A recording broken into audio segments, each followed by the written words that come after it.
Mi nombre es Irene Ulet y tengo 32 años. Hace 5 años, mi hermana les dijo a mis padres que había dejado la facultad de medicina. Mintió, y esa única mentira me costó a toda mi familia. Me dejaron de hablar. Bloquearon mi número. Se saltaron la graduación de mi residencia. No estuvieron en mi boda. Durante 5 años, no fui la hija de nadie. Luego, el mes pasado, mi hermana fue llevada de urgencia a la sala de emergencias, sangrando, inconsciente, muriendo. El equipo de trauma llamó al cirujano jefe. Las puertas se abrieron, y cuando mi madre vio el nombre en la bata blanca que caminaba hacia la camilla de su hija, agarró los brazos de mi padre con tanta fuerza que le dejó moretones. Antes de entrar en esto, por favor tómense un momento para darle me gusta y suscribirse, pero solo si esta historia realmente resuena con ustedes. Y dejen su ubicación y hora local en los comentarios. Quiero saber dónde están ahora mismo. Ahora, déjenme llevarlos de vuelta al otoño de 2019, a una mesa de cocina en Hartford, Connecticut, y a la última vez que mi padre me miró con orgullo. Al crecer, había 2 hijas en la casa Ulet, pero solo una que importaba. Mi hermana, Mónica, es 3 años mayor. Salió del vientre actuando, obras de teatro escolares, consejo estudiantil, la chica que podía hablar con cualquier adulto en cualquier cena y hacerlo reír. Mis padres, Jerry y Diane Ulet, de Hartford, Connecticut, gente sencilla, de clase media, la adoraban por ello. Papá dirigía una planta de fabricación. Mamá llevaba la contabilidad a tiempo parcial. Valoraban 2 cosas por encima de todo, las apariencias y la obediencia. Mónica cumplía con ambas impecablemente, todos los días. Yo era la callada, la que tenía la nariz metida en un libro de biología en Acción de Gracias mientras Mónica era el centro de atención en la mesa. No era rebelde. No era difícil. Simplemente era invisible. Hay una diferencia entre ser olvidado y nunca haber sido visto en primer lugar. Aquí tienen un pequeño ejemplo. En 8º grado, llegué a la Feria de Ciencias Estatal, la única niña de nuestra escuela. El mismo fin de semana, Mónica tenía una actuación de teatro comunitario. Adivinen a dónde fueron mis padres. Cuando llegué a casa con una cinta de 2º lugar, papá la miró y dijo, «Qué bien, Renie». No preguntó de qué trataba mi proyecto. Nunca lo hizo. Me decía a mí misma que no me dolía. Me decía a mí misma que no necesitaba la atención. Puse todo mi empeño en mis calificaciones, mis clases avanzadas, mis solicitudes. Pensé que si no podía ser la hija que notaban, sería la hija que no podrían ignorar. Y por un breve y brillante momento, lo fui. El día que me aceptaron en el programa de medicina de la Oregon Health and Science University, a 3.000 millas de Hartford, algo cambió. Por primera vez en mi vida, mi padre me miró, realmente me miró, y dijo 5 palabras que había esperado 18 años para escuchar. Pero ya llegaré a eso. Primero, necesitan entender lo que Mónica hizo cuando se dio cuenta de que el foco de atención se estaba moviendo. La carta de aceptación llegó un martes de abril. Lo recuerdo porque Mónica estaba de visita durante el fin de semana. Tenía 22 años y trabajaba como coordinadora de marketing en una empresa de nivel medio en Stanford. Un buen trabajo, una buena vida. Lo bueno era el límite de Mónica, aunque nunca lo admitiría. Papá leyó la carta en la mesa de la cocina. Sus cejas se levantaron. Oregon Health and Science, dijo, lentamente, como si estuviera saboreando las palabras. Esa es una facultad de medicina de verdad. Luego me miró. Quizás llegues a ser alguien, después de todo, Renie. No era un cumplido, no realmente, pero era lo más parecido a uno que había recibido de él. Y me aferré a ello como si fuera oxígeno. Mamá llamó a la tía Ruth esa noche. Llamó a su hermana. Llamó a 2 vecinos. Irene entró en la facultad de medicina.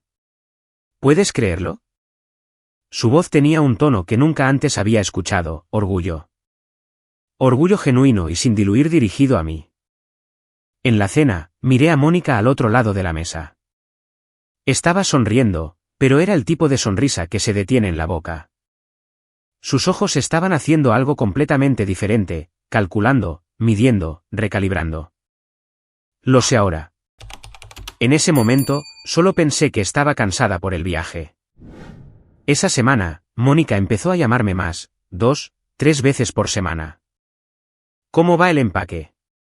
¿Quién es tu compañera de cuarto? ¿Cómo es Portland? Preguntaba por mi horario, mis compañeros, mis profesores. Recordaba cada nombre que mencionaba. Pensé que mi hermana finalmente me estaba viendo. Pensé que tal vez mi entrada en la facultad de medicina había desbloqueado algo entre nosotras, respeto, conexión, lo que sea que tengan las hermanas normales. Le estaba dando munición. Cada detalle, cada nombre, cada vulnerabilidad, y se lo entregué todo con una sonrisa agradecida. Tercer año de la facultad de medicina. Fue entonces cuando todo se rompió. Mi compañera de cuarto, mi mejor amiga, era una mujer llamada Sarah Michei. Había crecido en hogares de acogida, sin familia de la que hablar, y fue la única razón por la que sobreviví al primer año. Cuando llamé a casa una vez durante una brutal semana de exámenes de anatomía y mamá dijo, no puedo hablar, Renie, Mónica está teniendo un mal día en el trabajo, fue Sarah quien se sentó en el suelo de nuestro apartamento conmigo y dijo, ellos se lo pierden. Ahora levántate. Tenemos cadáveres que memorizar. A Sarah le diagnosticaron cáncer de páncreas en etapa 4 en agosto de mi tercer año. Sin familia, sin sistema de apoyo, solo yo. Fui a la oficina del decano a la mañana siguiente y le expliqué la situación. Aprobó un permiso de ausencia formal, un semestre, estatus de cuidadora, papeleo presentado, puesto reservado. Regresaría en enero. Todo estaba documentado, todo era legítimo. Me mudé a la habitación de invitados en el apartamento de Sarah, la llevé a la quimioterapia, le sostuve la mano en la sala de oncología a las 3 de la mañana cuando el dolor era tan fuerte que no podía respirar. Llamé a Mónica para contárselo. No sé por qué. Quizás todavía creía que era la hermana que había estado fingiendo ser. Le hablé de Sarah, del permiso, del plan de volver en primavera. La voz de Mónica era almíbar. Oh, Dios mío, Renie, lo siento mucho. Tómate todo el tiempo que necesites. No le diré una palabra a mamá y papá. Sé que solo se preocuparían. 3 días después, llamó a nuestros padres. No sé las palabras exactas que usó esa noche. No descubriría el alcance total de su mentira hasta 5 años después, cuando se desmoronó en el único lugar que ninguno de nosotros esperaba. Pero el daño fue instantáneo. La llamada llegó a las 11 de la noche. Estaba sentada en una silla de plástico junto a la cama de hospital de Sarah. Había tenido una mala reacción a la última ronda de quimioterapia y la habían ingresado durante la noche. Mi teléfono se iluminó. Papá. Tu hermana nos lo contó todo. Su voz era plana, ártica. Lo de dejar los estudios, el novio, todo. Papá, eso no es. No lo hagas. Mónica nos mostró los mensajes. Nos mostró pruebas. Presioné mi mano contra la pared para estabilizarme. ¿Qué mensajes? ¿Qué pruebas? Papá, estoy sentada en un hospital ahora mismo. Estoy cuidando a mi amiga. Mónica dijo que dirías exactamente eso. Una pausa. Dijo que tendrías una historia preparada. Mi madre se puso al teléfono. Su voz temblaba. ¿Cómo pudiste mentirnos durante todo un año, Irene? Mamá, por favor escúchame. Presenté un permiso de ausencia. Puedo mostrarte el papeleo. Puedo darte el número del decano. Suficiente, dijo papá de nuevo. No llames a esta casa hasta que estés lista para decir la verdad. Ya has avergonzado a esta familia lo suficiente. La línea se cortó. Me senté en el suelo de ese hospital durante 20 minutos. El monitor de la vía intravenosa de Sarah pitaba al otro lado de la cortina. La pantalla de mi teléfono todavía mostraba la duración de la llamada, 4 minutos y 12 segundos.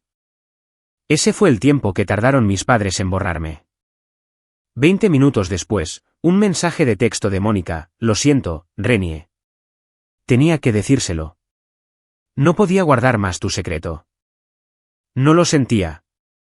Acababa de ejecutar el golpe más preciso de su vida, y lo había hecho con un emoji de corazón roto como firma. Estaba a 3.000 millas de Hartford. Tenía $46 en mi cuenta corriente, y acababa de convertirme en la hija de nadie. Lo intenté. Necesito que sepan eso. Intenté todo lo que pude desde 3.000 millas de distancia sin dinero y con una amiga moribunda en la habitación de al lado. Durante los siguientes 5 días, llamé a mis padres 14 veces. Las 3 primeras fueron al buzón de voz. Para la cuarta, el número de papá estaba bloqueado. Mamá me bloqueó 2 días después. Envié 2 correos electrónicos, uno corto y uno largo. El largo tenía adjunto mi papeleo del permiso de ausencia como un PDF. Incluí el número de teléfono directo del decano. Incluí el nombre del oncólogo de Sara. Les di cada pieza de evidencia que una persona razonable necesitaría. Ninguno de los correos electrónicos recibió respuesta. Escribí una carta a mano, la envié por correo prioritario desde Portland. 5 días después, regresó, devuelto al remitente, sin abrir. Reconocí la letra de mi madre en el sobre. Llamé a la tía Ruth, la hermana menor de papá, la única persona en nuestra familia que alguna vez me había tratado como si importara por igual. Ruth llamó a papá esa misma tarde. Lo sé porque me devolvió la llamada 40 minutos después, con la voz pesada. Me dijo que me mantuviera al margen, cariño. Dijo, ¿has hecho tu cama? Ruth intentó hablarle sobre el permiso de ausencia. Papá le colgó. 5 días, 14 llamadas, 2 correos electrónicos, una carta, un intermediario. Todo. Cada intento rechazado, bloqueado o devuelto. Y esto es lo que lo sé yo, esto no era nuevo. Este era el patrón de toda mi vida, comprimido en su forma más brutal. Cada feria de ciencias que se saltaron, cada recital que olvidaron, cada vez que la versión de los hechos de Mónica era aceptada sin cuestionar mientras que la mía era desestimada, esto era solo la iteración final y más ruidosa. Al 6.º día, dejé de llamar. No porque me rindiera, sino porque me di cuenta de que ellos habían elegido hace mucho tiempo. Mónica solo les dio permiso para dejar de fingir. Sara murió un domingo por la mañana en diciembre. En silencio. Solo el pitido del monitor volviéndose plano y la pálida luz de invierno a través de la ventana del hospicio. Yo era la única en la habitación. Nadie de mi familia llamó. Nadie lo sabía. La única persona a la que se lo había contado, Mónica, estaba demasiado ocupada atendiendo la mentira que había plantado como para preocuparse de que la razón de mi permiso de ausencia acabara de dejar de respirar. Organicé un pequeño funeral. Vinieron 6 personas. La antigua hermana de acogida de Sara condujo desde Eugene. Un par de compañeros de clase, una enfermera de la sala de oncología que le había tomado cariño. Me paré al frente de una capilla que podía albergar a 60 personas y leí un panegírico ante filas de bancos vacíos. No lloré. No porque no estuviera rota, sino porque había estado llorando durante 3 meses seguidos, y no quedaba nada. Esa noche, me senté sola en el apartamento de Sara, nuestro apartamento. Su taza de café todavía estaba en el mostrador, su chaqueta todavía colgaba junto a la puerta.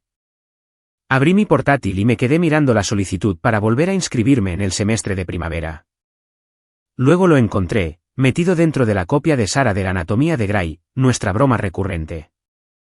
Había marcado el capítulo sobre el páncreas con una nota adhesiva amarilla que decía, grosero.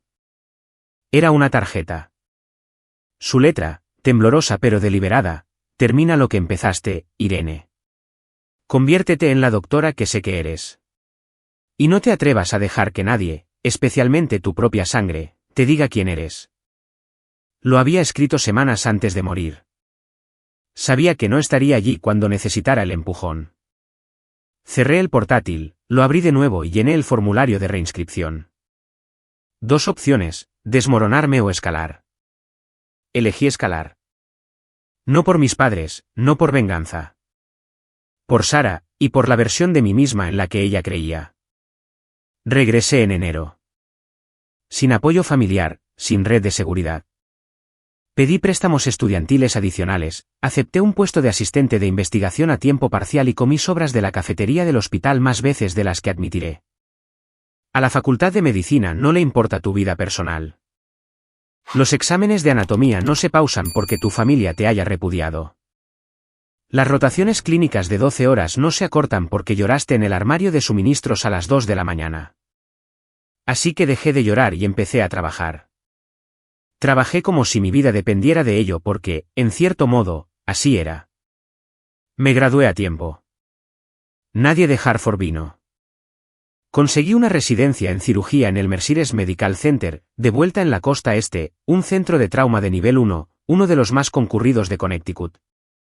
Allí conocí a la doctora Margaret Thornton. Maggie, 58 años, jefa de cirugía emérita, con la complexión de un cable de acero envuelto en una bata de laboratorio. Se convirtió en la mentora que necesitaba desesperadamente y en la figura materna que había perdido. En el tercer año de residencia, conocí a Nathan Calvel. Era un abogado de derechos civiles que hacía trabajo pro bono en una clínica comunitaria cerca del hospital. Ojos tranquilos, humor seco. La primera persona a la que le conté la historia completa que no se inmutó, no me compadeció, no intentó arreglarlo. Simplemente escuchó. Luego dijo, te mereces algo mejor. 4 palabras. Eso fue suficiente. Nos casamos un sábado por la tarde en el patio trasero de Maggie. 30 invitados. El padre de Nathan me acompañó al altar. Había enviado una invitación a Hartford. Volvió de la misma manera que mi carta, sin abrir. La tía Ruth estuvo allí, sin embargo. Lloró lo suficiente por 2 padres. Después de la ceremonia, Maggie me entregó un sobre cerrado. Una nominación, dijo. No lo abras todavía. No estás lista. Lo guardé en el cajón de mi escritorio sin hacer preguntas. Pasaron 5 años. Me convertí en alguien que no reconocerían. Ahora, necesito hacer una pausa aquí por un segundo.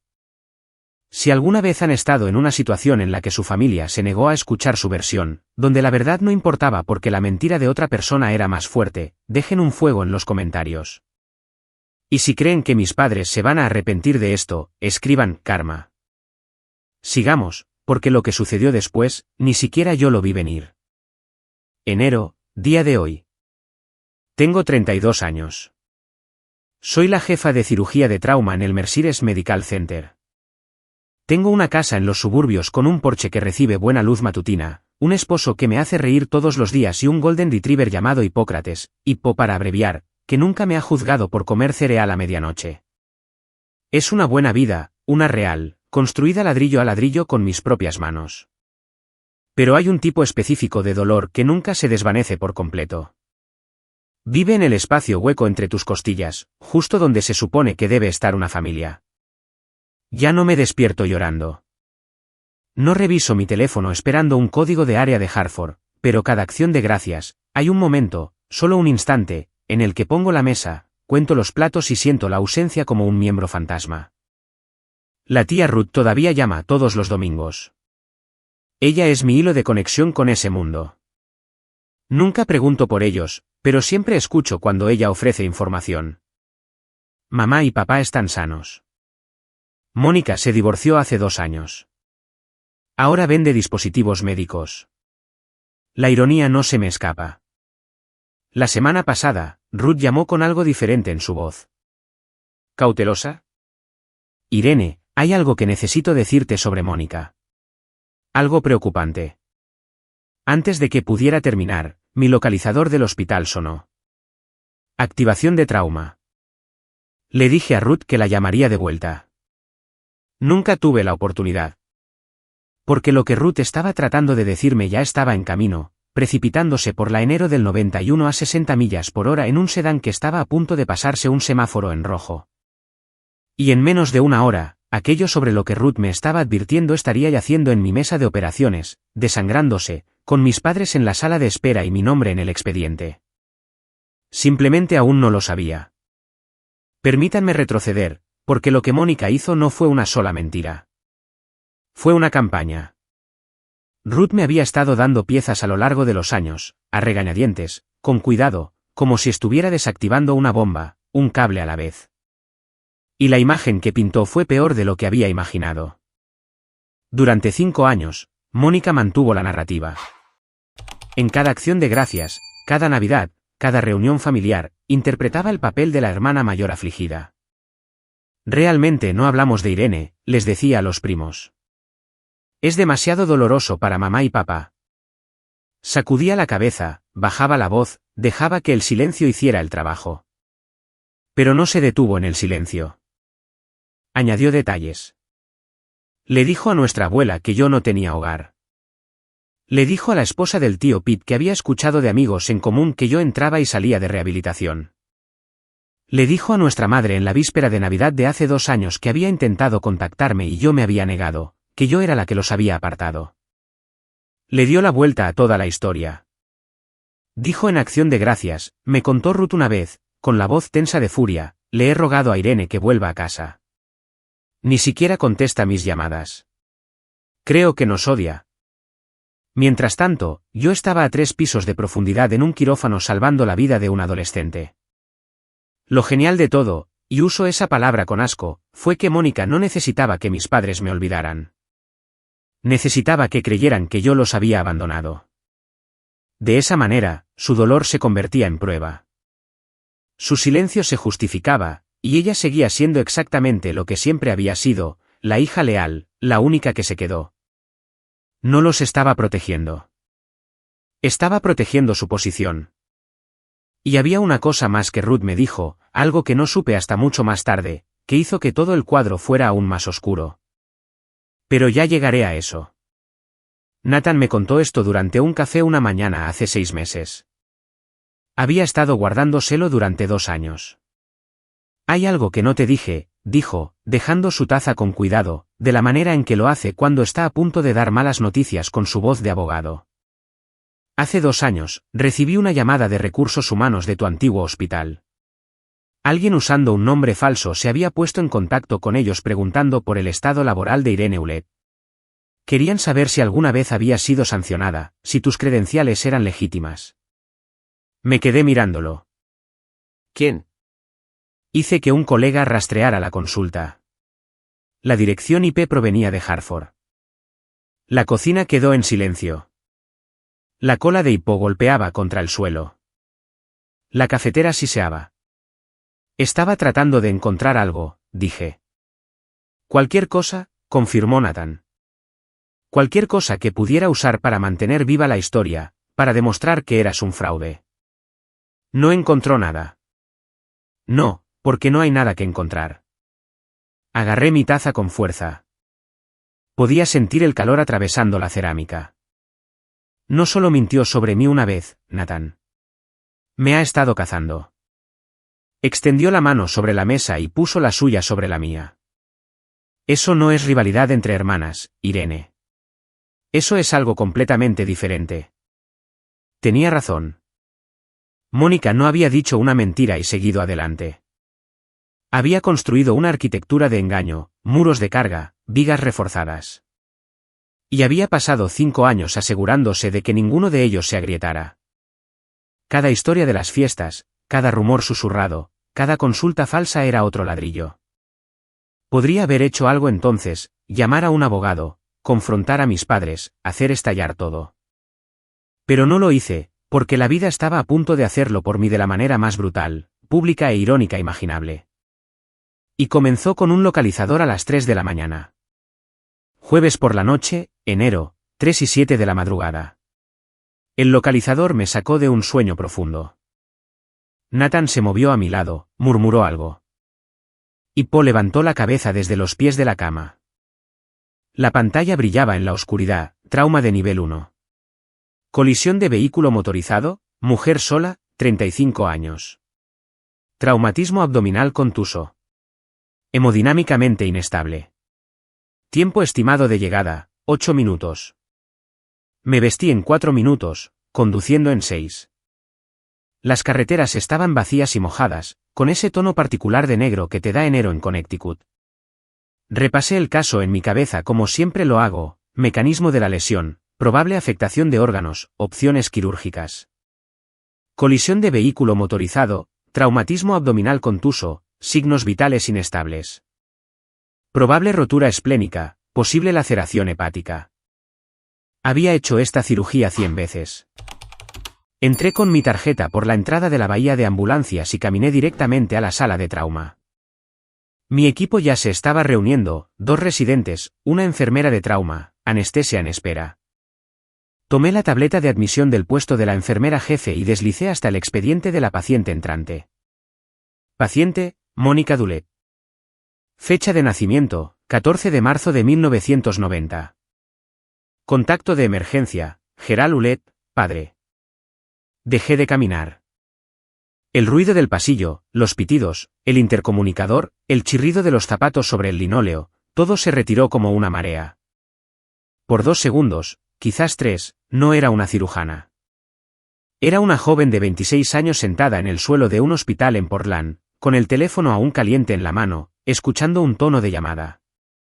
Doctora Ulet. Mi enfermera jefe, Linda, apareció a mi lado. ¿Está bien? Levanté la vista, parpadeé, dejé la tableta. Estoy bien. Preparen la sala 2 y llamen al doctor Patel. Lo quiero en espera. La sirena de la ambulancia sonaba en la distancia, acercándose. Y detrás de esa ambulancia, lo supe antes de poder verlos, venían 2 personas a las que no había enfrentado en 5 años. Las puertas de la ambulancia se abrieron de golpe y la camilla llegó rápido. Mónica estaba atada, inconsciente, la máscara de oxígeno empañándose con respiraciones superficiales, sangre en su camisa, una mano colgando inerte del costado de la barandilla. Los paramédicos recitaron números, presión arterial bajando, ritmo cardíaco subiendo, 2 vías intravenosas de gran calibre corriendo a toda velocidad. Detrás de ellos, corriendo, venían mis padres.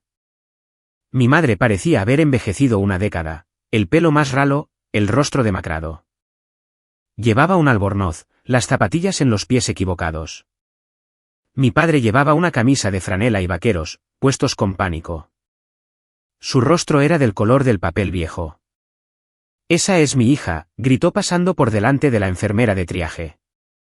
«¿A dónde la llevan? Necesito hablar con el médico a cargo». La enfermera, una mujer llamada Carla con la que había trabajado durante 3 años, levantó ambas manos. «Señor, la familia debe esperar en la sala de espera de cirugía. El equipo de trauma ya está aquí. La jefa se está encargando de esto personalmente». ¿La jefa? Papá agarró el brazo de Carla. «Tráigame a la jefa ahora». Carla miró a través de la mampara de cristal hacia la sala de trauma. Me miró a mí, con la bata, los guantes, mi identificación colgando de la parte superior de mi pijama quirúrgico. Leyó el nombre. Lo leyó de nuevo. Sus ojos se abrieron de par en par por una fracción de segundo. Hice un pequeño gesto negativo con la cabeza. Ahora no. Carla se recompuso. Señor, la jefa se está preparando para la cirugía. Se le informará tan pronto como sea posible. Por favor, la sala de espera está por aquí. Mis padres fueron conducidos por el pasillo. Mamá susurraba oraciones, las manos entrelazadas con tanta fuerza que sus nudillos estaban blancos. Papá seguía volviéndose, mirando por cada ventana que pasaba. «Es todo lo que tenemos», dijo a nadie en particular. «Por favor, es todo lo que tenemos». Lo oí a través del cristal de la mampara. Cada palabra. «Es todo lo que tenemos». Como si yo nunca hubiera existido. Entré sola en la sala de lavado quirúrgico. 30 segundos. Eso fue todo lo que me permití. Abrí el grifo, dejé que el agua caliente corriera sobre mis manos, me miré en el espejo de acero inoxidable sobre el lavabo, distorsionada, deformada, como se sentía todo en ese momento. Gorro quirúrgico puesto, identificación visible. El rostro de una mujer que había sido extirpada quirúrgicamente de su propio árbol genealógico, a la que ahora se le pedía que salvara quirúrgicamente a la mujer que sostenía la sierra. Parte de mí quería salir, llamar a Patel, dejar que alguien más se encargara de esto. Dejar que mis padres le debieran la vida de su hija a un extraño, no a mí. Eso sería más limpio, más simple. Pero había una mujer en esa mesa con un bazo roto y lo que parecía una laceración hepática de grado 3. Estaba perdiendo sangre más rápido de lo que podíamos reponerla. Iba a morir en los próximos 30 o 40 minutos si la mejor cirujana de este edificio no operaba. Y la mejor cirujana de este edificio era yo. Llamé a Patel directamente. Tengo un conflicto de intereses. La paciente es un miembro de la familia. Lo estoy revelando ahora y documentando en el expediente. Si en algún momento mi juicio se ve comprometido, tú tomas el mando. Sin hacer preguntas. La voz de Patel era firme. ¿Entendido, jefa? Le dije a Linda que anotara la revelación en el registro de enfermería. Todo según las reglas, todo en papel. Luego me puse guantes nuevos, entré por las puertas del quirófano y miré la mesa. El rostro de mi hermana, todavía magullado, la máscara de oxígeno empañándose y aclarándose. Parecía más pequeña de lo que recordaba, más delgada. Había líneas de preocupación alrededor de sus ojos que no estaban allí hace 5 años. Durante 3 segundos, no era la mujer que destruyó mi vida. Era un cuerpo en mi mesa. Y así era exactamente como necesitaba que fuera. Vamos. Bisturí. 3 horas y 40 minutos. Eso es lo que tardé en reconstruir lo que la columna de dirección y el semáforo en rojo habían destrozado. Bazo roto, lo estirpamos. Laceración hepática de grado 3, la reparamos con suturas de precisión, capa por capa minuciosa. Hemorragia interna de 2 vasos mesentéricos separados, pinzados, cauterizados, controlados. No hablé a menos que fuera necesario. Succión. Pinza. Compresa. Retractor. Mis manos se movieron como han sido entrenadas para moverse, firmes, deliberadas, rápidas cuando la velocidad importaba, y lentas cuando la precisión importaba más. Los residentes observaban. Siempre observan durante mis casos, y pude sentir que su atención se agudizaba cuando la reparación del hígado se complicó. No vacilé.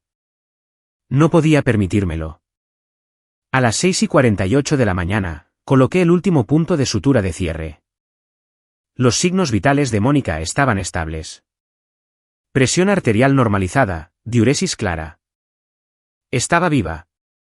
El doctor Patel, que había estado de pie en silencio en la esquina todo el tiempo, se bajó la mascarilla. Irene, dijo en voz baja, eso fue impecable. ¿Quieres que hable con la familia? Me quité los guantes, los dejé caer en el contenedor, me lavé las manos. Automático, metódico, de la misma manera que lo había hecho 10,000 veces antes. No, dije. Esta me toca a mí. Volví a ver mi reflejo en el espejo de la sala de lavado quirúrgico. La misma cara, la misma identificación, pero algo había cambiado. Durante 5 años, había sido la hija que desapareció.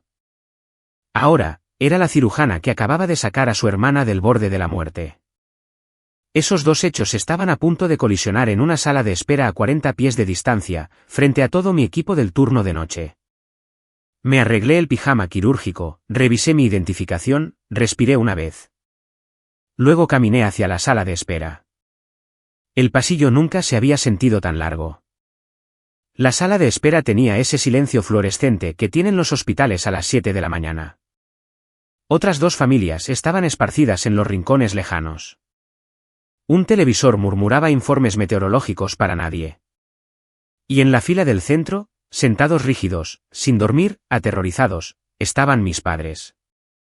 Entré por las puertas dobles, todavía con mi pijama quirúrgico, la mascarilla bajada alrededor de mi cuello, el gorro quirúrgico ya quitado, el pelo recogido. Mi identificación colgaba a la altura del pecho, impresa en letras de imprenta limpias que cualquiera podía leer desde 6 pies de distancia, doctora Irene Ulet, MD, fax, jefa de cirugía de trauma. Papá se levantó primero. Siempre se levantaba primero. Era un reflejo, la necesidad de estar a cargo. Doctora, ¿cómo está? ¿Está Mónica? Se detuvo. Sus ojos habían bajado a mi identificación, luego subido a mi cara, y luego bajado a la identificación de nuevo. Vi el reconocimiento moverse a través de él como algo físico, un temblor que comenzó en sus manos y subió hasta su mandíbula. Mamá levantó la vista medio segundo después. Sus labios se separaron. No salió ningún sonido. Su mano derecha se disparó hacia el antebrazo de papá y se aferró, los dedos clavándose en la franela de su manga con una fuerza que luego supe que dejó 4 moretones con forma de yemas de dedos. 5 segundos de silencio. 5 segundos que contuvieron 5 años. Hablé primero, tranquila, clínica, con la misma voz que uso para dirigirme a todas las familias en esta sala. Señor y señora Ouellette, soy la doctora Ouellette, jefa de cirugía de trauma. Su hija, Mónica, sufrió una rotura de bazo y una laceración hepática de grado 3 en el accidente. La cirugía fue un éxito. Está estable y actualmente en la UCI. Podrán verla en aproximadamente 1 hora. Señor y señora. No mamá y papá. Vi cómo eso impactaba. Vi cómo cortaba. Detrás de mí, a través de la mampara de cristal, Linda y 2 enfermeras observaban. Lo sabían, por la expresión de sus caras.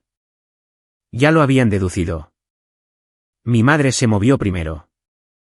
Dio un paso hacia mí, levantando los brazos, un sollozo ya rompiendo en su pecho. Irene. Oh, Dios mío. Oh, Dios mío, Irene. Di un paso atrás. Medio paso. Educado. Inconfundible. Se congeló. Sus manos quedaron suspendidas en el aire entre nosotras, y luego, lenta y dolorosamente, cayeron a sus costados. La voz de papá salió como grava arrastrada sobre hormigón. ¿Eres doctora? Lo soy. ¿Eres la jefa? Lo soy. Pero Mónica dijo. Cerró la boca, la abrió, la volvió a cerrar. Podía ver la maquinaria de su mente tratando de reensamblar 5 años de certeza que se desmoronaban en tiempo real. Mamá estaba llorando ahora, no en silencio. Pensábamos que habías dejado los estudios. Pensábamos. Ella nos dijo que estabas. Les dijo que había dejado los estudios. Que tenía un novio con problemas de drogas. Que no tenía hogar. Que me negaba a contactarlos. Mantuve mi voz nivelada. Sin temblor. Sin lágrimas. Había ensayado este momento 1000 veces, en la ducha, en el coche, en la oscuridad antes de dormir. Nunca pensé que sucedería con pijamas quirúrgicos bajo luces fluorescentes. Nada de eso era verdad. Ni una sola palabra.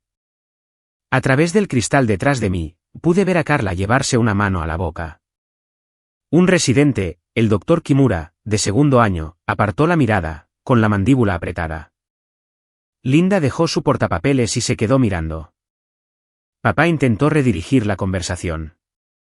Viejo instinto. Este no es el momento ni el lugar, Irene. Tu hermana está en la UCI. Lo sé. Acabo de pasar 3 horas y 40 minutos asegurándome de que sobreviva. Así que sí, papá, soy consciente de dónde está. No tenía nada. Por primera vez en mi vida, mi padre, un hombre que nunca había carecido de un decreto, no tenía absolutamente nada. El silencio estaba haciendo el trabajo que yo nunca podría haber hecho. 5 años de llamadas bloqueadas, cartas devueltas, correos electrónicos ignorados, nada de eso había hecho mella. Pero estar aquí, viva y realizada y llevando la prueba en mi pecho, eso era más fuerte que cualquier cosa que pudiera haber escrito en una carta. Mamá se apoyó en el respaldo de una silla para estabilizarse. Las cartas, susurró. Dijiste que enviaste cartas. 2 correos electrónicos con mi papeleo del permiso de ausencia adjunto. Una carta escrita a mano enviada por correo prioritario. La devolviste sin abrir. Reconocí tu letra en el sobre. Se apretó el puño contra la boca. Papá miraba al suelo. Llamé 14 veces en 5 días. Le pedí a la tía Ruth que hablara con ustedes. Le dijiste que se mantuviera al margen. No estaba acusando. Estaba recitando. Eran hechos. Y los hechos no necesitan volumen. Entonces Linda apareció en la puerta. No conocía la historia completa, todavía no, pero tenía asuntos del hospital. Doctora Ouellette, siento interrumpir. El presidente de la Junta vio el registro de traumas de la noche. Me pidió que le transmitiera. El comité de selección del médico del año le envía sus felicitaciones por el resultado quirúrgico de esta noche. Linda lo dijo como diría cualquier cosa rutinaria. No tenía idea de que acababa de detonar una segunda bomba. Mamá me miró, con los ojos hinchados, el rímel corrido, todavía con el albornoz puesto. ¿Médico del año? Es un reconocimiento interno. No es nada. Me volví hacia Linda. Gracias. Necesito revisar los signos vitales postoperatorios. Con permiso. Caminé hacia el pasillo de la UCI, con pasos medidos, la espalda recta. No miré hacia atrás, pero oí la voz de mi madre detrás de mí, pequeña y destrozada. Jerry, ¿qué hemos hecho? Y oí algo que nunca antes había oído. A mi padre sin decir nada. Porque el silencio, por primera vez, era lo único honesto que le quedaba. 4 horas después, UCI, habitación 6. El monitor pitando rítmicamente, la luz de la mañana entrando por las persianas. Entré para la evaluación postoperatoria estándar. Signos vitales, salida del drenaje, revisión de la herida. ¿Rutina? Excepto que nada de esto era rutinario. Los ojos de Mónica estaban abiertos, vidriosos, desenfocados por la anestesia, pero abiertos. Parpadeó hacia el techo, parpadeó hacia el portasueros. Luego su mirada se desvió hacia mí. Entrecerró los ojos. Leyó mi identificación.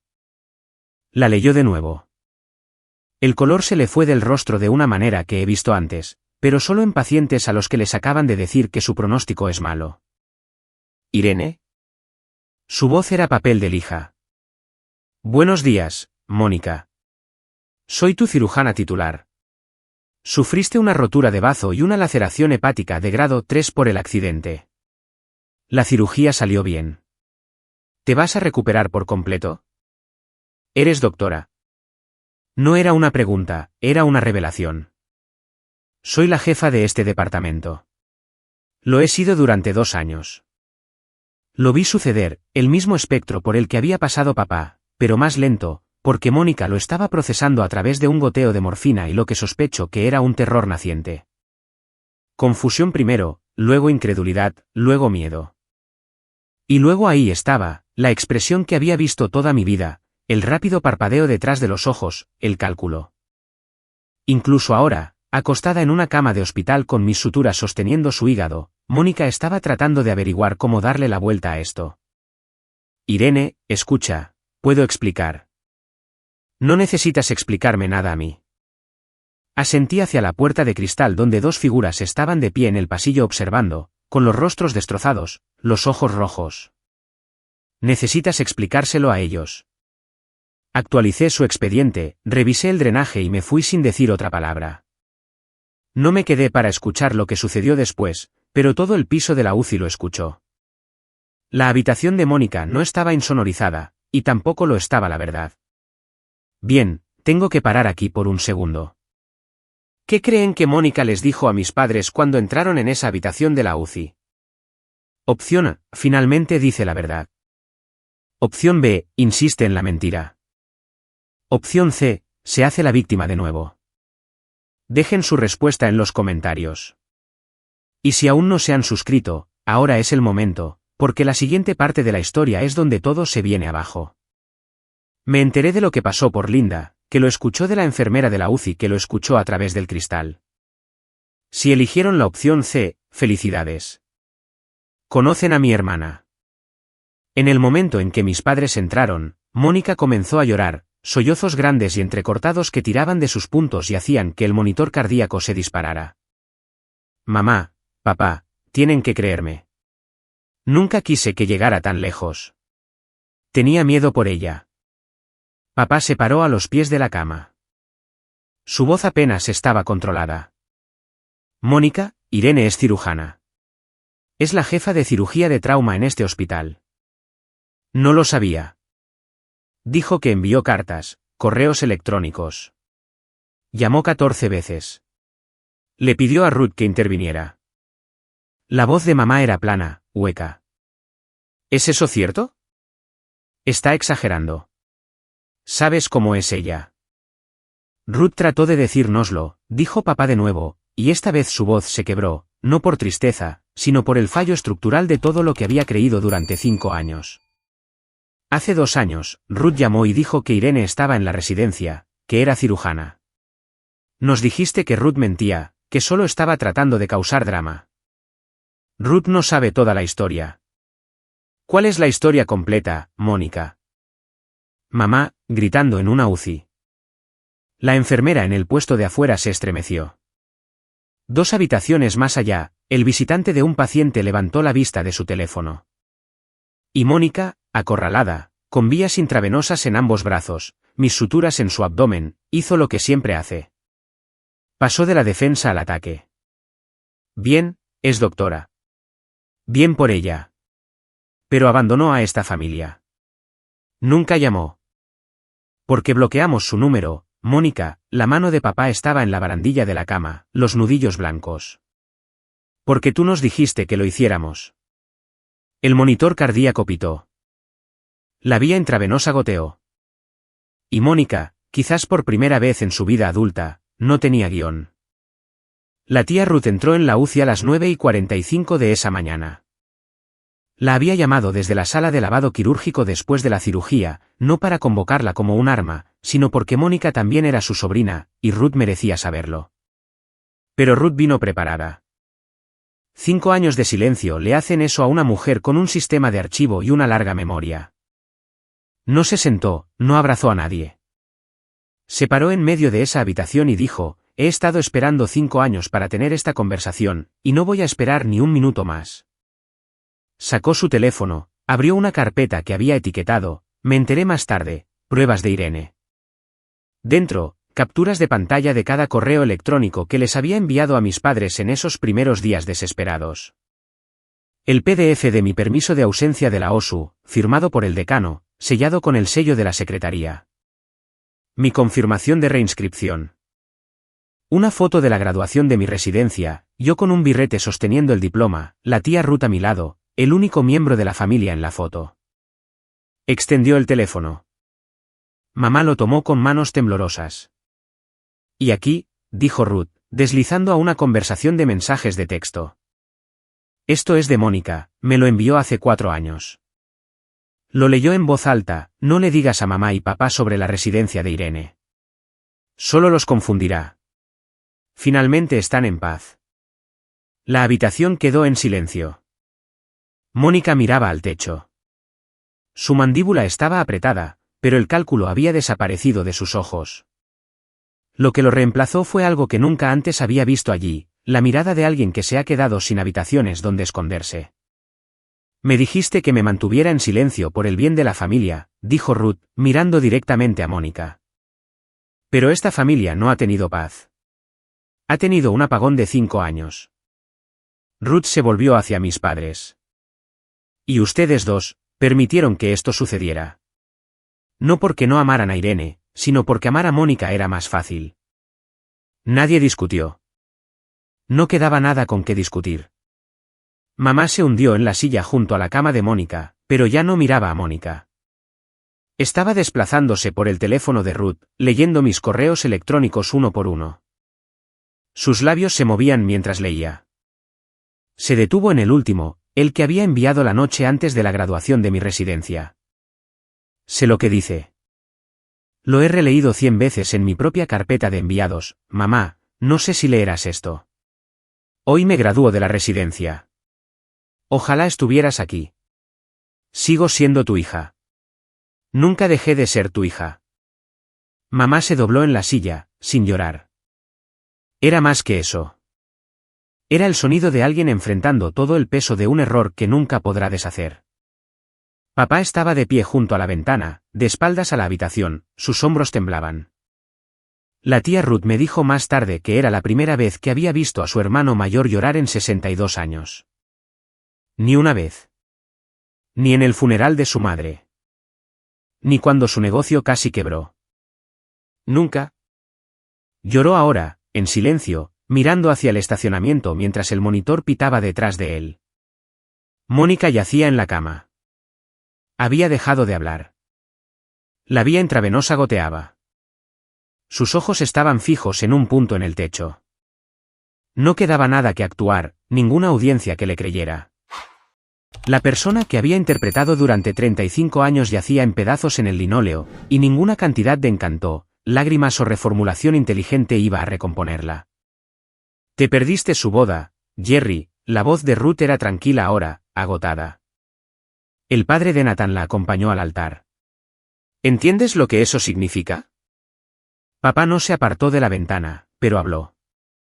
4 palabras, bajas, rotas por el centro. ¿Qué hemos hecho? No era una pregunta. No estaba preguntando. Estaba condenando. Y saber la verdad y saber qué hacer con ella, son 2 cosas muy diferentes. Regresé esa tarde, al final de mi turno, 22 horas desde que el localizador me despertó. Pero, ¿quién cuenta? Mis padres todavía estaban allí. Por supuesto que estaban. ¿A dónde más irían? ¿De vuelta a la casa donde habían pasado 5 años fingiendo que solo tenían una hija? Mamá se levantó en el segundo en que entré. Su cara estaba hinchada, los ojos casi cerrados de tanto llorar. Irene, cariño, lo siento mucho. Lo siento.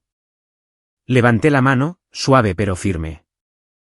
Te escucho, y creo que lo sientes. Pero, lo siento, es una palabra. Es un punto de partida, no una línea de meta. Lo que necesito es tiempo. Papá se apartó de la ventana. Parecía haber envejecido 5 años desde esta mañana. Queremos arreglar esto. Entonces necesitan entender algo. Mantuve la voz serena. Esto no era ira. Era claridad, del tipo que solo llega después de haber quemado todas las demás emociones y lo que queda es la verdad, limpia y simple. No soy la chica a la que enviaron lejos. No soy la chica que les rogó que escucharan durante 5 días desde 3000 millas de distancia. Soy alguien que construyó una vida entera, sin ustedes. Y si quieren ser parte de ella ahora, será en mis términos. No en los de Mónica, no en los suyos. ¿En los míos? Papá abrió la boca. Viejo reflejo. Luego la cerró y asintió. Un asentimiento pequeño y devastado. Miré a Mónica en la cama. Sus ojos estaban abiertos, observándome. Cuando te recuperes, dije, tú y yo vamos a tener una conversación. Una real. Pero no hoy. Hoy, eres mi paciente. No mezclo las 2 cosas. Me fui. Espalda recta, pasos medidos. No me di la vuelta. No estoy cerrando la puerta, pero soy yo quien decide cuándo se abre, cuán ancha y quién entra. 2 semanas después, Mónica fue dada de alta. Su incisión estaba sanando. El resto de ella, no tanto. Elegí el lugar, una cafetería en Middletown, a medio camino entre su apartamento y mi casa. Terreno neutral. Nathan vino pero se sentó en una mesa separada cerca de la ventana, fingiendo leer informes. No estaba fingiendo. Mónica entró pareciendo alguien que había sido vaciado por dentro. Había perdido peso, la cirugía más no comer harán eso. Y la confianza que usualmente llevaba como colonia se había ido. Por primera vez en mi memoria, mi hermana mayor aparentaba exactamente su edad. Se sentó, envolvió sus manos alrededor de una taza de la que no bebió, miró la mesa. No hice preámbulos. No voy a gritarte. No voy a enumerar cada mentira. ¿Sabes lo que hiciste? Lo que quiero saber es por qué. Silencio, lo suficientemente largo como para que el barista llamara el nombre de alguien y resonara en las paredes. Luego, en voz baja. Porque ibas a ser todo lo que yo no era, y no pude soportarlo. Dejé que eso se asentara. Eso es honesto. Lo primero honesto que me has dicho en 10 años. Lo siento, Irene. Sé que lo sientes. Pero, lo siento, no me devuelve los años. Lo siento, no pone a papá en mi boda. Lo siento, no deshace el envío de esa caja que mamá me devolvió. Mis cosas de la graduación de la secundaria, devueltas como si estuviera muerta para ella. Ella apartó la mirada. Sus ojos estaban húmedos, lágrimas reales. Ahora sé la diferencia. Luego dijo algo que no esperaba. También llamé a tu facultad de medicina 2 veces. Intenté que revocaran tu permiso de ausencia. Les dije que habías fabricado los documentos de cuidadora. La cafetería zumbaba a nuestro alrededor. Me quedé mirándola. Tu decano no me escuchó. Te protegió. No me protegió, Mónica. Creyó la verdad. No es lo mismo. Me recliné en mi silla, respiré hondo. Esta era la parte que había planeado la noche anterior, sentada en el suelo de la cocina con la cabeza de hipo en mi regazo mientras Nathan la revisaba conmigo como un alegato final. No te voy a sacar de mi vida, dije. Pero voy a poner condiciones. Mónica asintió, pequeña, derrotada. Dirás la verdad, toda la verdad, a cada miembro de la familia al que le mentiste. Cada tía, cada tío, cada primo que pasó 5 años pensando que estaba en rehabilitación o viviendo en la calle. Corregirás cada una de las historias. Lo haré. Y lo harás por escrito. Un correo electrónico al grupo familiar, a las 47 personas. Ruth confirmará que todos lo reciban. Otro asentimiento. Me reuní con mis padres por separado la semana siguiente. Nathan me llevó. Nos sentamos en la mesa de su cocina, la misma mesa donde papá había leído mi carta de aceptación todos esos años atrás. La misma mesa donde Mónica había sonreído solo con la boca. Estoy abierta a reconstruir, dije. Pero necesito que vayan a terapia familiar, ambos. No por mí, por ustedes mismos. Necesitan entender por qué creyeron una mentira sobre su propia hija y nunca levantaron el teléfono para verificar. La mandíbula de papá se tensó. No hacemos eso en esta familia. Exactamente por eso estamos aquí, papá. Mamá puso su mano en el brazo de él suavemente. Jerry, por favor. Él la miró, me miró a mí. Algo detrás de sus ojos se resquebrajó. No se abrió, todavía no, pero se resquebrajó. Está bien. Me levanté para irme, luego me volví. Una cosa más. El padre de Nathan me acompañó al altar. Eso sucedió. No podemos deshacerlo. Pero si quieren conocer a sus futuros nietos, empiecen ahora. No con grandes gestos, con constancia. Las disculpas caducan. Los límites no. Esa es la diferencia entre sentimiento y estructura. Un mes después, la gala del médico del año. 200 personas en el salón de baile del Hotel Hartford Marquis. Cirujanos, jefes de departamento, administradores de hospital, donantes, miembros de la junta. Copas de cristal tintineando, identificaciones en cordones, un cuarteto de cuerdas tocando algo clásico que nadie escuchaba. Llevaba un vestido negro sencillo. Nathan estaba en una mesa delantera luciendo como si hubiera nacido en traje. Maggie Thornton se sentaba a su lado, con los brazos cruzados, una leve sonrisa en su rostro, la que reserva para momentos que ha estado diseñando durante años. El presentador subió al podio. La médico del año de este año, una cirujana cuya excelencia clínica, con postura bajo presión y compromiso con sus pacientes han establecido un nuevo estándar para esta institución, la doctora Irene Ulet, jefa de cirugía de trauma. Aplausos. Una ovación de pie del personal de cirugía que me había visto trabajar. Caminé hacia el escenario, el foco cálido, el podio sólido bajo mis manos. Lo hice corto. Hace 5 años, casi renunció. No porque no pudiera hacer el trabajo, sino porque perdí a las personas que pensé que necesitaba para seguir adelante. Lo que aprendí es que las personas que necesitas no siempre son aquellas con las que naces. A veces son las que te eligen. Miré a Maggie, a Nathan, a mi equipo en la tercera fila. Luego miré al fondo del salón, en la última fila. 2 asientos que Ruth había arreglado discretamente. Mis padres. Mamá con un vestido azul marino que probablemente había comprado esa semana, papá con una corbata que claramente odiaba. Ambos sentados con las manos en el regazo, mirando hacia el escenario con expresiones que solo puedo describir como dolor y orgullo librando una guerra en la misma cara. Y a veces, dije, Aquellos con los que naces encuentran el camino de regreso. Tarde, pero aquí. Mamá se cubrió la boca. Papá se puso de pie. Los aplausos llenaron el resto. Después de la gala, papá encontró a Nathan cerca del guardarropa. Se paró frente a mi esposo por un largo momento. Te debo una disculpa. Debería haber sido yo. Nathan, cortés hasta la médula, extendió su mano. Con todo respeto, señor, debería haber sido muchas cosas. Pero estamos aquí ahora. Se dieron la mano. Los ojos de papá estaban rojos. No la soltó de inmediato. Mónica envió el correo electrónico un miércoles por la noche. Ruth confirmó la entrega a las 47 direcciones.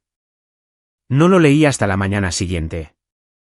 Nathan me trajo café y puso el portátil en la mesa de la cocina sin decir una palabra. Él sabe cuándo darme espacio. Eran 3 párrafos. Sin excusas, sin lenguaje florido, solo los hechos expuestos. Había mentido sobre mi abandono de la facultad de medicina. Había fabricado pruebas. Había mantenido el engaño durante 5 años. Había impedido deliberadamente que nuestros padres supieran la verdad. Terminó con, Irene nunca abandonó a esta familia. Me aseguré de que creyeran que lo hizo. Eso es enteramente mi responsabilidad. Las respuestas llegaron en oleadas. La esposa del tío Pete llamó a Ruth llorando, había repetido la historia de rehabilitación de Mónica en un club de lectura hacía 2 años. El primo David en Vermont le envió a Mónica una respuesta de una línea, ya no sé quién eres. Nuestra abuela, Nana June, de 89 años, la matriarca que había dejado de preguntar por mí en acción de gracias porque Mónica le dijo que era demasiado doloroso, me llamó directamente. Tengo 89 años, dijo, con su voz fina como el papel pero furiosa, y nunca me han mentido tan a fondo mi propia sangre. Irene, perdona a una anciana por no verlo. No hay nada que perdonar, Nana. Te mintieron. A todos nos mintieron. Nadie organizó un boicot a Mónica. Nadie envió mensajes de grupo declarándola muerta para ellos. Pero la confianza que había acumulado, la moneda que había estado gastando durante 35 años, se había ido. Se podía sentir en el silencio después de su correo electrónico, en las respuestas que no llegaron, en las invitaciones que silenciosamente dejaron de llegar. Nadie castigó a Mónica. Simplemente dejaron de creerle. Y para alguien que había construido toda su identidad en ser creída, eso fue castigo suficiente. Mis padres comenzaron la terapia en febrero. Una terapeuta en West Hartford llamada Doctora Rena, tranquila, directa, del tipo de mujer que no te deja esquivar una pregunta. A mamá le gustó de inmediato. Había estado cargando el peso de su pasividad como una piedra en el bolsillo de su abrigo, y la primera vez que la doctora Rena lo nombró, facilitación a través del silencio, mamá se derrumbó en la consulta y no paró de llorar durante 40 minutos. Eso es lo que me dijo Ruth. Yo no estaba allí. No era mi sesión para presenciar. A papá le costó. Iba, se sentaba en la silla, respondía preguntas con el menor número de palabras posible. La doctora Rena le dijo, según me transmitió Ruth, que su necesidad de tener razón, su negativa a reconsiderar una decisión una vez tomada, había sido el muro de carga de todo este desastre. Mónica proporcionó la mentira, pero el orgullo de papá la consolidó en su lugar. No discutió con ella. Esa podría haber sido la primera señal de cambio. A las 3 semanas de terapia, mamá me envió una carta, escrita a mano. La ironía no se nos escapó a ninguna de las dos. Te fallé, escribió. No solo cuando creí a Mónica, sino cada vez que elegí la paz sobre la justicia. Cada vez que dejé que el temperamento de tu padre decidiera lo que era verdad. Cada vez que te vi de pie en el umbral, callada y esperando, y me dije a mí misma que estabas bien porque era más fácil que admitir que no era lo suficientemente valiente para luchar por ti. La leí en la mesa de la cocina. Hippo dormía sobre mis pies. Nathan estaba en la habitación de al lado fingiendo no escuchar. No lloré, pero sostuve esa carta durante mucho tiempo. Luego abrí el cajón donde guardo las cosas que importan, la tarjeta de Sara, mis cartas de vueltas, la invitación de boda que volvió sin abrir. Y la coloqué dentro. ¿Mismo cajón? lado diferente. El progreso no siempre es dramático. A veces es solo reorganizar lo que llevas. Mónica también empezó terapia, la suya, separada de las sesiones familiares. Sé esto porque Ruth me lo dijo y porque Mónica lo mencionó brevemente, con torpeza, la segunda vez que nos reunimos para tomar un café. Hemos tenido 3 de estas reuniones hasta ahora. Cada una corta, cada una rígida, cada una un poco más honesta que la anterior. La primera vez, se quedó mirando sus manos y no dijo nada útil. La segunda vez, me habló de la terapia. La tercera vez, dijo algo que realmente tuvo impacto. No espero que me perdones. Ni siquiera sé si lo merezco. Pero quiero que sepas que estoy intentando no ser más esa persona. Tomé un sorbo de mi café, lo dejé. Entonces demuéstramelo. Las palabras son baratas en esta familia. Siempre lo han sido. Demuéstramelo con el tiempo. Ella asintió. No insistió. No actuó. Eso era nuevo. ¿Le creo? Honestamente, no lo sé. He pasado toda una vida leyendo las actuaciones de Mónica, y todavía no estoy segura de dónde termina su actuación y dónde comienza su verdadero yo. Quizás ella tampoco esté segura. Quizás para eso es la terapia. Pero creo en la posibilidad del cambio. Eso es todo lo que puedo ofrecer ahora mismo. Ella lleva mi cicatriz quirúrgica en su cuerpo, 7 pulgadas, abdomen superior izquierdo, pasando de rojo a blanco durante el próximo año. Cada vez que se vista, cada vez que vea su reflejo, verá la marca dejada por la hermana que intentó borrar. La hermana que, cuando más importaba, sostuvo un bisturí con manos firmes y eligió el juramento sobre la ira. Yo llevo su daño en mi memoria, 5 años de silencio alojados en algún lugar entre mis costillas. Estamos en paz, de la manera más extraña y dolorosa en que 2 hermanas pueden estarlo. Y quizás con suficiente tiempo real, sin glamour, constante, encontraremos el camino hacia algo que no sea estar en paz, algo mejor. Algo nuevo. Estoy sentada en mi oficina en Mercirest. Es tarde. El pasillo exterior está silencioso, esa quietud particular que tienen los hospitales después de que se van los últimos visitantes y antes de que comience la energía del turno de noche. Mi placa con mi nombre está en la puerta. Mis diplomas están en la pared, no porque necesite verlos, sino porque los residentes sí. En mi escritorio, una foto de boda enmarcada, Nathan, Maggie, la tía Ruth, 30 invitados, un patio trasero bajo la luz de octubre. No hay padres en la foto. Pero en la estantería de al lado, una nueva foto tomada hace 3 semanas. Mamá y papá de pie en mi porche delantero, con abrigos, pareciendo un poco perdidos. Las manos de papá están en sus bolsillos. Mamá está a media sonrisa, esforzándose demasiado pero esforzándose. Es incómodo. Es imperfecto. Es real. Si están viendo esto y se ven a sí mismos en mi historia, ya sea que sean los que fueron silenciados o los que silenciaron, quiero decirles algo. La verdad no caduca. No importa si tarda 5 días o 5 años. La verdad tiene una forma paciente de aparecer exactamente cuando más se necesita.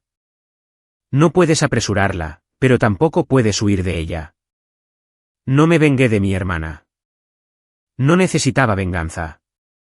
Me convertí en alguien que no la necesitaba. Y eso resultó ser la respuesta más devastadora de todas. No una trama, no un plan, solo una vida vivida plenamente en mis propios términos. Y si están esperando que su familia los vea, realmente los vea, dejen de esperar. Véanse a sí mismos primero. Construyan la vida que merecen con las personas que aparecen.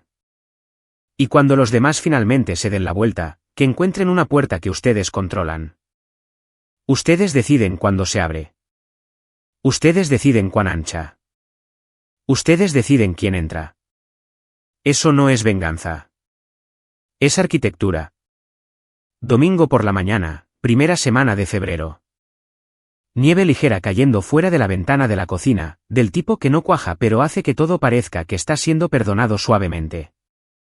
Estoy haciendo tostadas francesas. Nathan está moliendo granos de café, cantando desafinadamente algo en la radio. Hippo está apostado debajo de la mesa, optimista sobre las migajas. Suena el timbre. Me seco las manos en una toalla y abro la puerta principal. Mamá y papá, de pie en el porche con sus abrigos de invierno. Papá sostiene una botella de zumo de naranja como si no estuviera seguro de qué hacer con sus manos. Mamá tiene una lata de galletas caseras, sus pastas de té, las que solía hacer para cada evento escolar de Mónica y para ninguno de los míos. Hola, dice mamá, nerviosa, esperanzada. Entren, digo. El café está casi listo. Papá entra, mira alrededor de la cocina como si estuviera catalogando todo, la casa en la que nunca ha estado, la vida que casi nunca supo que existía. Se aclara la garganta. Lo miro. Mi padre, 62 años, de pie en mi cocina por primera vez, pidiendo permiso para ser útil. Puedes poner la mesa, papá. Él asiente, va al armario que le señalo, saca platos, los cuenta, me mira. 4. Los pone uno por uno, con cuidado, como si pudieran romperse si no es delicado. Nathan le da café. Mamá me abraza junto a la estufa. No un abrazo dramático de película, solo uno silencioso. Brazos a mi alrededor, la frente contra mi hombro. Sin palabras. Aferrándose. Hippo mueve la cola. La nieve cae afuera. Las tostadas francesas chisporrotean.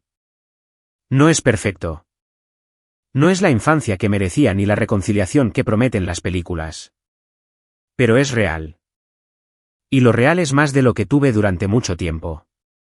Mi nombre es doctora Irene Ulet. Tengo 32 años, y finalmente, lenta y cuidadosamente, me estoy permitiendo ser la hija de alguien de nuevo. 4 platos. Es un comienzo. Si esta historia resonó con ustedes, si los hizo pensar en su propia familia, sus propios límites, o en alguien que han perdido y encontrado, déjenme un comentario. Díganme, ¿qué habrían hecho ustedes? ¿Habrían abierto esa puerta?